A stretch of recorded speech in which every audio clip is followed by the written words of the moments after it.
G'day all, welcome to this look into the bird life at Carisbrooke Park here in South Australia, a small suburban park which traverses the suburbs of Salisbury and Elizabeth. Cut by the meandering Little Parra River, the amount of bird life for a suburban park is abundant, with a wide variety of species, mainly thanks to the park's many towering river red gums, creating not only a valuable food source, but also valuable and highly sought after nesting space due to the maturity of the trees and the many nesting hollows. Australian wood duck, a male of the species, guarding one of the many entrances to the park, showing off his balancing skills, along with his elegant checkered pattern chest and dark brown head and neck, which gives the impression the duck has been turned upside down and dipped in chocolate. While they will feed on the occasional insect, they are mainly grazers, feeding on grasses and herbs. Australian White Ibis, one of Australia's more recognisable birds, and a bird more commonly known by its unfortunate, unflattering name, the bin chicken. Named in honour of its dumpster diving habits. At times these birds can become scavengers and can be seen as pests. However, you can't blame a bird for trying to survive in this ever-shrinking world dominated by the destructive hand of the human.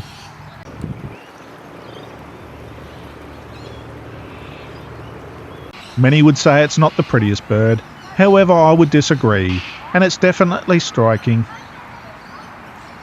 From its long robust legs, leading to a white body, long thin neck, a head covered in loose black skin, and a long downward curved bill. A bird where its beauty and uniqueness can be appreciated close up.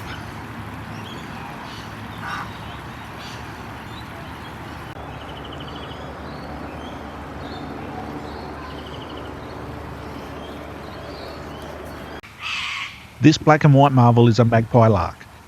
As you will see in this video, very common in this park and very common across mainland Australia. Magpie larks are ground foraging birds, feeding on insects.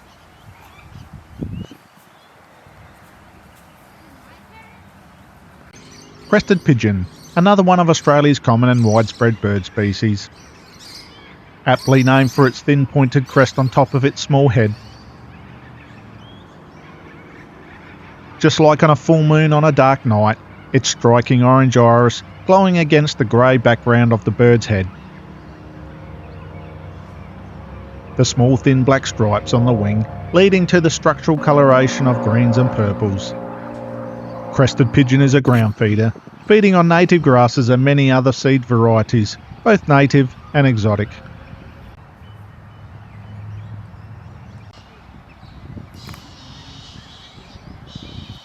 Noisy miner. Belonging to the honeyeater family, these birds are both aggressive and territorial and are known for their mobbing, attacking and fighting of other birds. Noisy miner populations have exploded in recent times, with this species benefiting greatly due to human spread and urbanisation. These birds have now colonised vast areas not normally covered.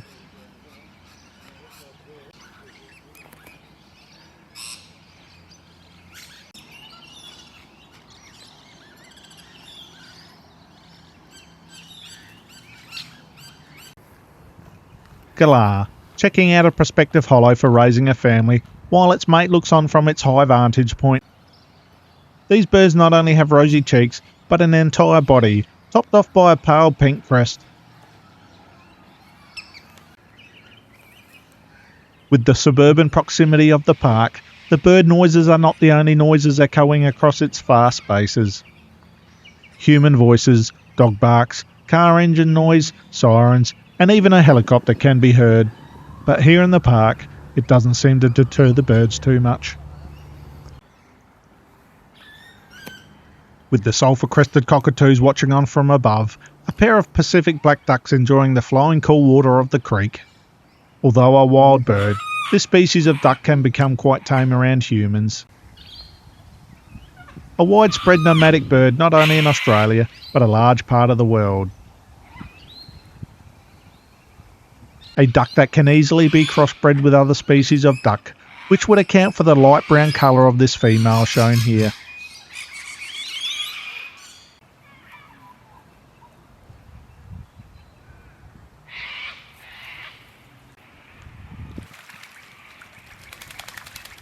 the Sulphur Crested Cockatoo, one of Australia's larger parrot species. Just like the chemical element sulphur, the crest of the cockatoo glows bright yellow as the rays of the sun penetrate the long curved feathers. This one trying to look inconspicuous while spying on me from above.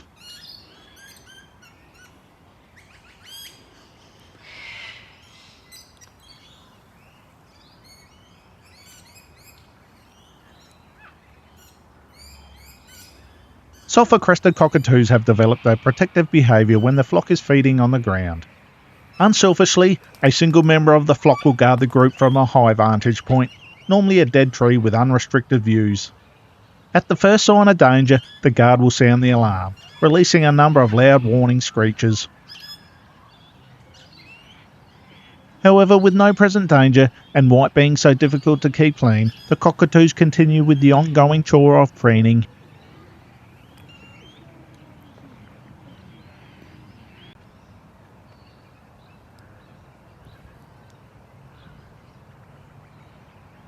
With their cheeky antics, a bird that will be heard long before it is seen, their loud vocal call echoing across the sky.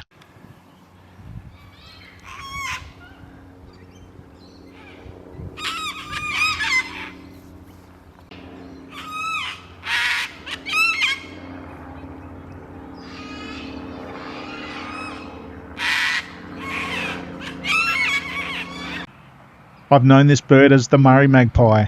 However, depending on what state of Australia you're from, it's also known by other names, such as peewee, peewit or mudlark. The name mudlark would come from its method of building nests out of grasses and small sticks, plastered together with mud.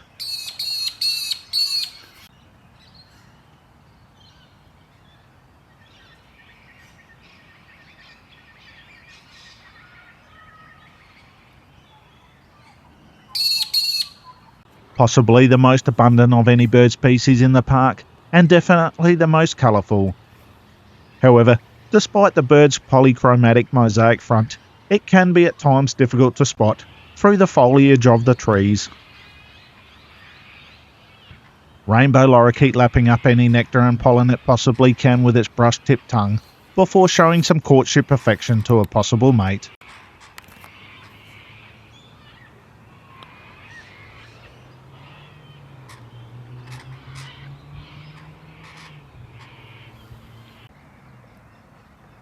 From a bird awash with colour to the black and white of the Australian magpie. Busily foraging for insects on the ground, its fiercely pointed beak collecting anything that moves.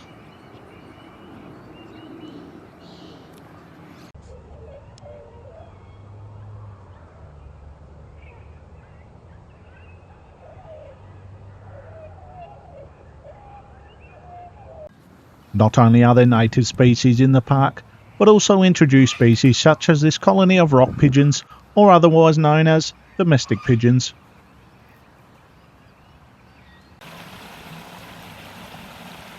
Normally pairing for life, magpie larks are fiercely territorial and not afraid to defend territory from birds much bigger than themselves.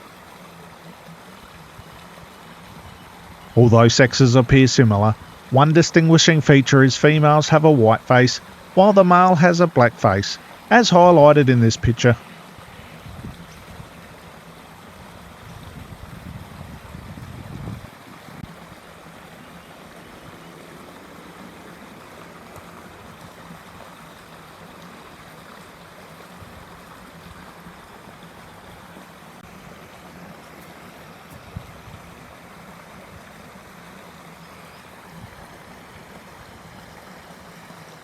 A passing laughing kookaburra, possibly attempting to get as far away as possible from the ear-piercing playful calls of the sulphur crested cockatoos above.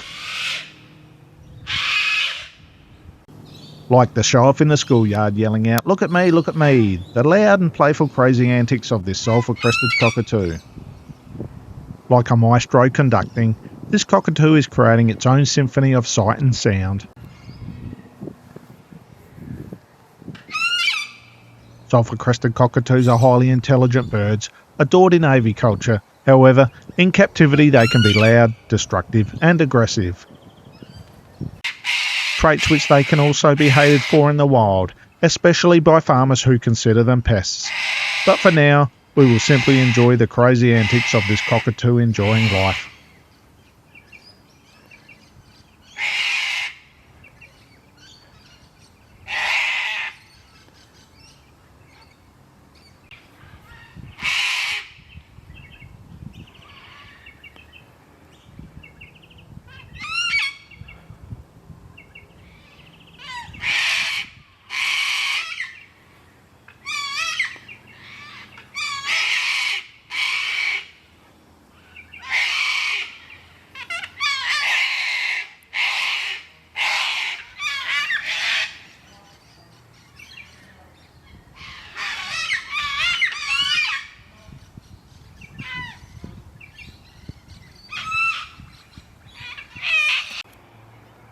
With vast open spaces, the park creates ideal hunting locations for the hungriest of kookaburras.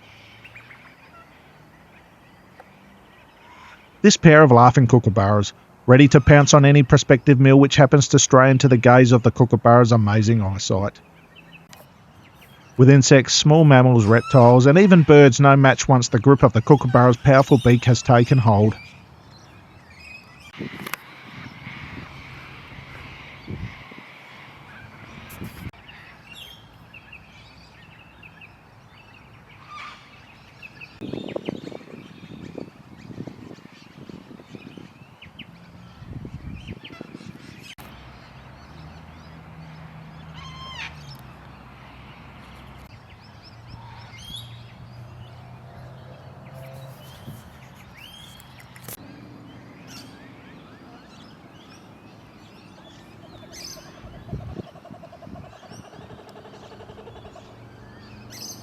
Birds spend a considerable amount of time preening, and this pair of musk lorikeets are no different.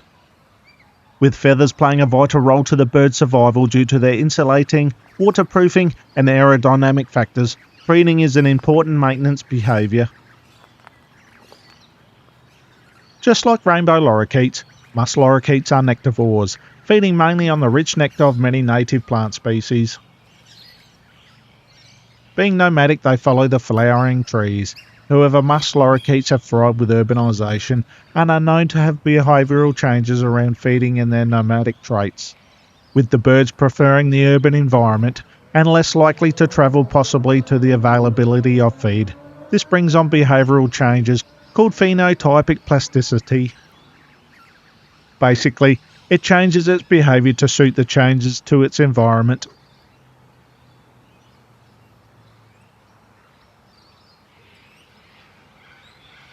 A pair of long-billed corellas resting on the wiry branches of this dead tree. As you will notice, easily identifiable and fittingly named for its very long curved upper bill, with a light blue featherless orbital ring around the eye. The flashes of red around the head, neck and breast gives the impression the bird is blood-stained, however that's their natural colour.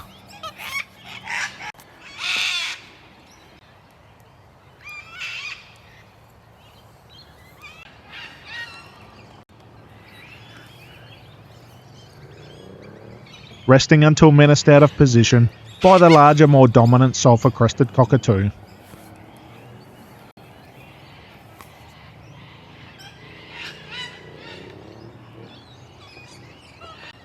Tree hollows are not only important for birds, but a large variety of species. Forming in only mature trees, they can take anywhere from 80 to 100 years to form. Animals use hollows for creating shelter, rearing young, feeding, and thermoregulation. Hollows are known as being obligate, meaning restricted to a particular function or mode of life, or basically there is no other substitute for a naturally occurring hollow, so animals must have them readily available for their continued survival. So next time you cut down a tree, think about what impact it has to the environment, as it won't just affect the Sulphur Crested Cockatoos, but many other species.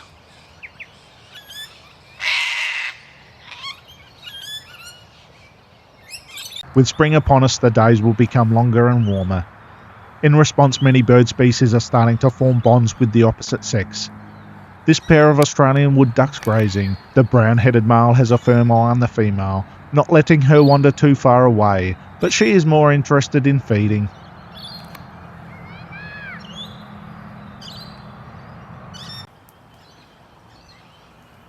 A pair of crimson rosellas displaying courtship behaviours where the male is passing feed to the female.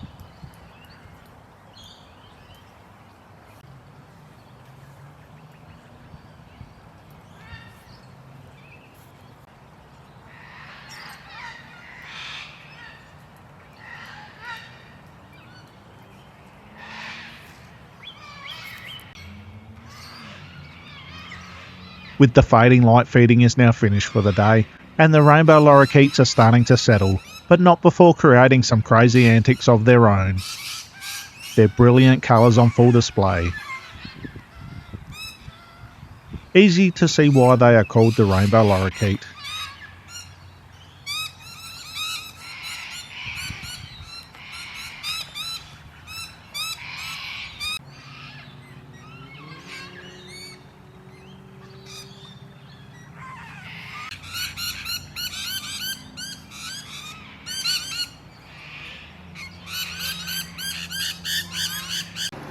With the noise of urban life echoing in the background, and this white ibis creating a silhouette above, this brings me to the end of my video. Hope you enjoyed watching it as much as I did making it. If you did, give it a thumbs up, and subscribe if you like to see more nature-based videos. Thanks for watching.